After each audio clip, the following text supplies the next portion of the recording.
lapar. Ngebahas seputar ternyata makanan-makanan dari laut itu banyak sekali ininya ya, manfaatnya ya dok ya. Iya, dan ini kalau kepiting nih, aku kalau misalnya suka makan kepiting ini nih bisa, ini semuanya bisa aku habisin nih Kak Bekti kalau misalnya yang ukuran segini. Aku suka banget kepiting, tapi ini masih gerak-gerak. Iya bener, kamu kok sama aku. Iya, enak banget kepiting itu. Betul. Dan ini kita juga mau ngebahas lebih banyak nih soal kepiting. Soalnya kan masih ada mitos atau fakta di masyarakat yang perlu diluruskan. Diluruskan. Ya, katanya nih kepiting nih tinggi kolesterol nih. Nah, katanya begitu ya. Coba kita tanya langsung aja yuk. Yuk, ada Dokter Ida Gunawan, spesialis gizi klinis. Halo dokter. Apa kabar dok? Oke, sebelum kita ngobrol-ngobrol, kita lihat dulu aja ya tayangan berikut ini ya dok ya. Ada hubungannya. Soal kepiting, ini dia.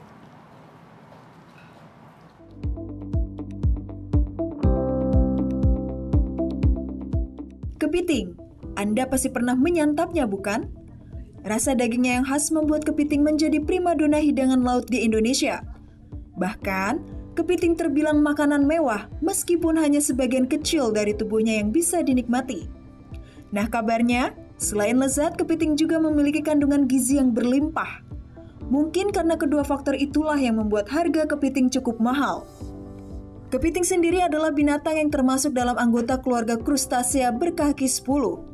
Tubuh binatang yang kerap dipanggil ketam ini dilindungi oleh cangkang yang sangat keras dengan sepasang capit yang selalu siap untuk menangkap mangsanya. Walaupun ciri-ciri fisiknya unik, namun pada dasarnya kepiting hidup di hampir semua samudera dunia. Ada juga kepiting yang hidup di air tawar dan darat, terutama di wilayah-wilayah beriklim tropis. Kepiting sebenarnya memiliki berbagai jenis dan ukuran. Sebut saja ketam kacang yang lebarnya hanya beberapa milimeter hingga kepiting laba-laba Jepang dengan rentangan kaki yang hingga 4 meter.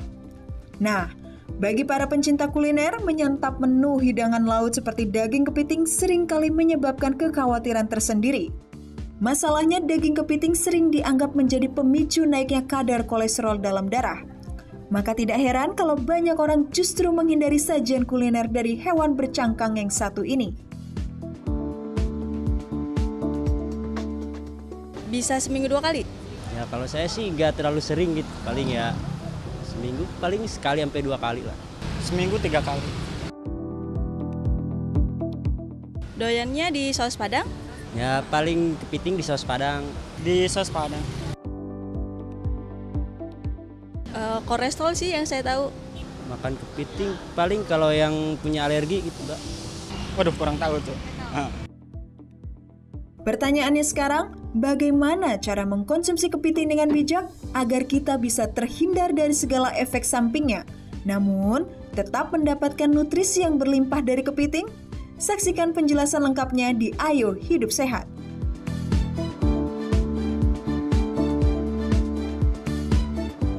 Wih, itu enak banget ya. Dagingnya tuh tebel banget ya kepiting sokanya.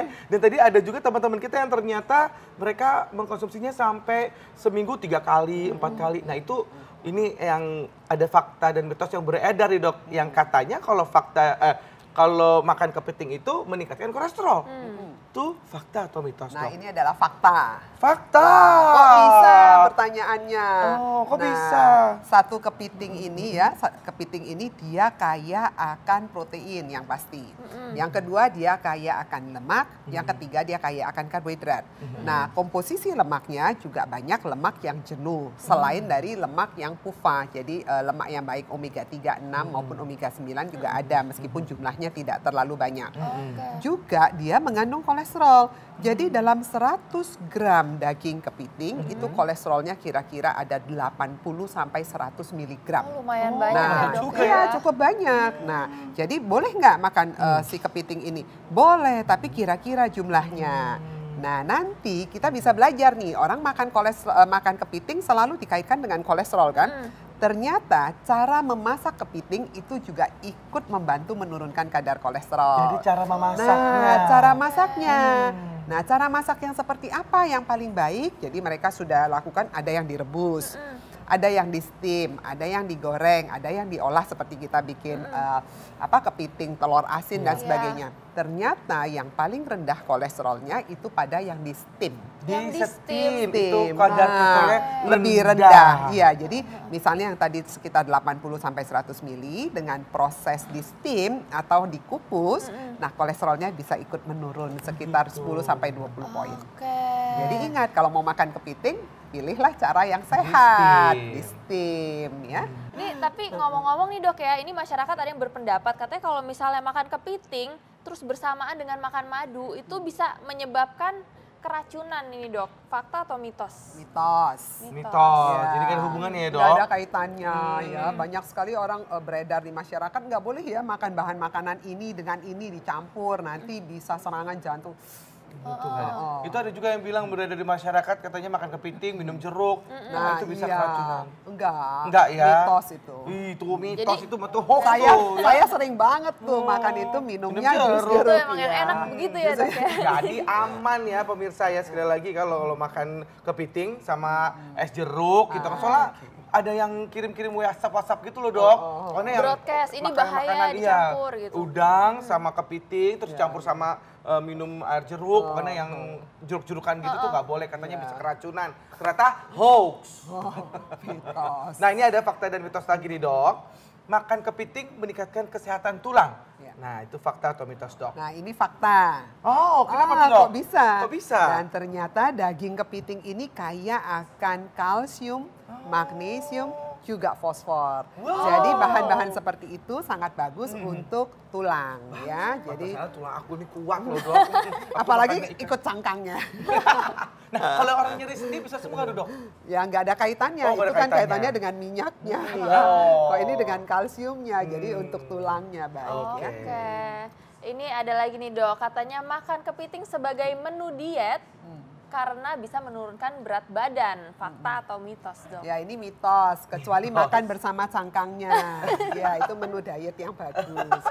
Tapi ini beneran Dok? Betul.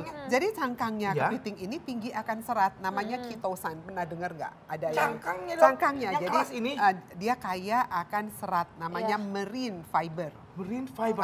Diapain Dok? Dilunakin gitu kayak? Dihancurin. Jadi diolah sama mereka sehingga dimasukkan ke dalam kapsul-kapsul dan itu ternyata kadar seratnya cukup tinggi. Nah, makanya kenapa kita sekarang milih yang namanya kepiting soka. Nah, itu kan dimakan bersama dengan Wah, jadi aku suka banget tuh kepiting soka. Ya, tapi jangan digoreng. Oh, jangan digoreng. Ya. Jadi dikukus aja. Dia di steam. Oh, di steam juga tetap ya. Nah, ini ada lagi fakta dan mitos yang berada di masyarakat, Dok. Ini katanya yang pengidap asam urat tidak boleh mengkonsumsi kepiting Dok. Fakta atau mitos? Nah ini mitos. Mitos lagi ya.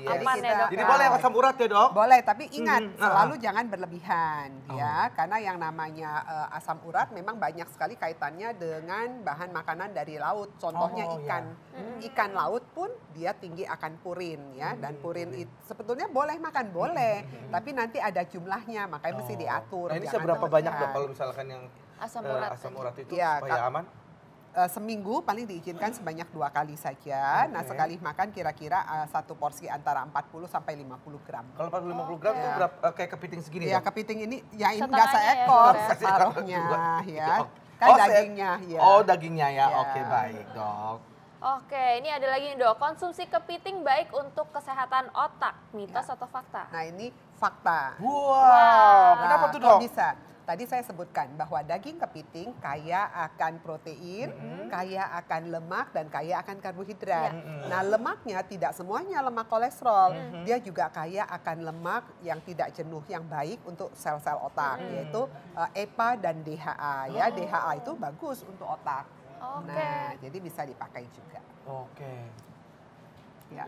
Nah ini Dok, ada juga nih masyarakat yang berpendapat bahwa protein itu kan sebagian banyak ini menimbulkan alergi Dok. Kalau kepiting sendiri ini kan kaya akan protein, jadi ini sifat alerginya tuh bagaimana Dok? Ya, kalau kita bicara alergi betul sekali kaitannya dengan protein ya.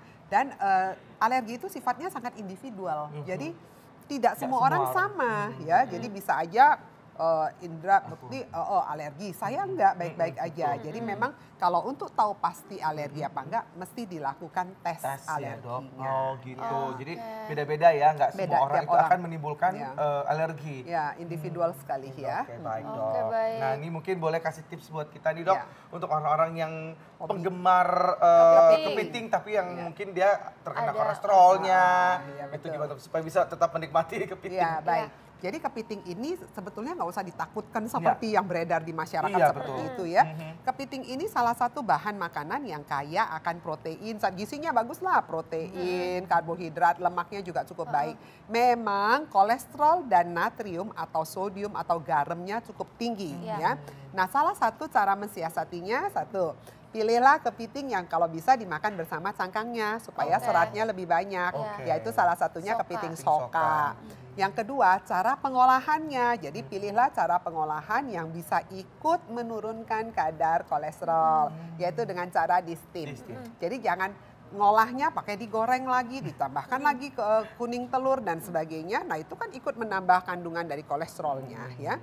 Yang ketiga, pada waktu makan kepiting, jangan lupa, jangan hanya kepiting saja. Harus ada temennya, terutama yang serat. Jadi ada sayurannya. Nah, dengan adanya serat, ikut menurunkan kadar kolesterol darah. Terima kasih, terima dok. kasih banyak. Terima kasih. Nanti kita makan bareng-bareng ya dok. Bareng-bareng. Kita janji mau makan kepiting. Ya, dok. Belum kesampaian.